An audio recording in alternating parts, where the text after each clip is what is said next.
আসসালামু আলাইকুম ওয়া রাহমাতুল্লাহি ওয়া বারাকাতুহু। প্রিয় দেশবাসী, মাদ্রাসায় যে সমস্ত শিক্ষক মহোদয়গণ পড়ান, তারা পড়াতে গিয়ে কিছু শাসন করে। যে শাসনটা করা হয় এটা কোনো শিক্ষকের ব্যক্তিগত কারণে না, বাচ্চাকে ভালো করার জন্য এই শাসনটা করা হয়। যেমন গাছ বাঁচাতে গেলে কিছু পানি দিতে হয় এবং স্বর্ণ পিটায়া তারপরে জিনিস বানাতে হয়। এমনি কিন্তু স্বর্ণকে পিটায়া জিনিস বানানো যায় না। সেম একটা ছাত্রকে পড়াতে গিয়ে কিছু শাসন করতে হয়। শাসন করলে প্রিয় অভিভাবকগণ ওনারা বিচার নিয়ে আসেন। আবার দেখা যাচ্ছে বিচার শুনতে শুনতে যখন শিক্ষককে বলা হয় তখন শিক্ষক মনে কষ্ট পায় যে দুই একটা বাড়ি যদি না দিতে পারি তাহলে কি করে পড়াবো। পড়া না হলেও কমপ্লেন, শিক্ষক জবাবদিহিতা করতে হয় মাদ্রাসার মুহতামিম সাহেবের বরাবর, শিক্ষকদের বরাবর। আর যদি একটু ভালো করে পড়াতে চায় তাহলে একটু শাসন করতে হয়। তো শাসন করলে কমপ্লেন, আবার যখন বিরক্ত হওয়ার কারণে ওই শিক্ষক চলে যায় অথবা মাদ্রাসা কর্তৃপক্ষ বিদায় করে দেয়, তাহলে তখন এই শিক্ষকের মতো ভালো শিক্ষক আর কেউ নাই।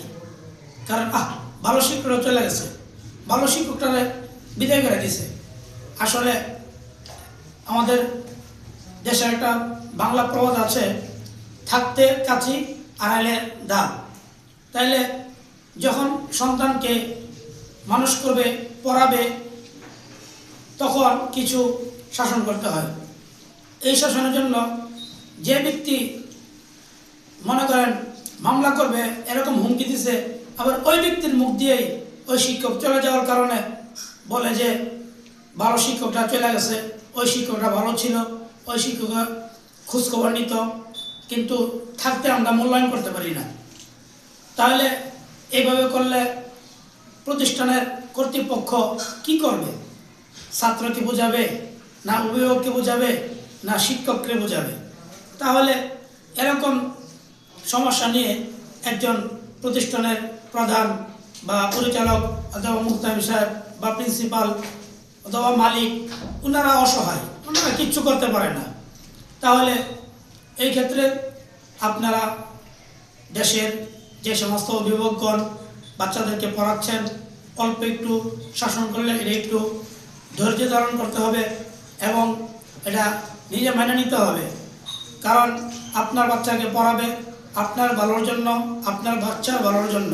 শিক্ষকের কোনো ব্যক্তিগত কোনো কারণ নাই যার কারণে উনি আপনার বাচ্চাকে পিটাবে। সেই জন্য এটা আপনারা খুব খেয়াল করবেন।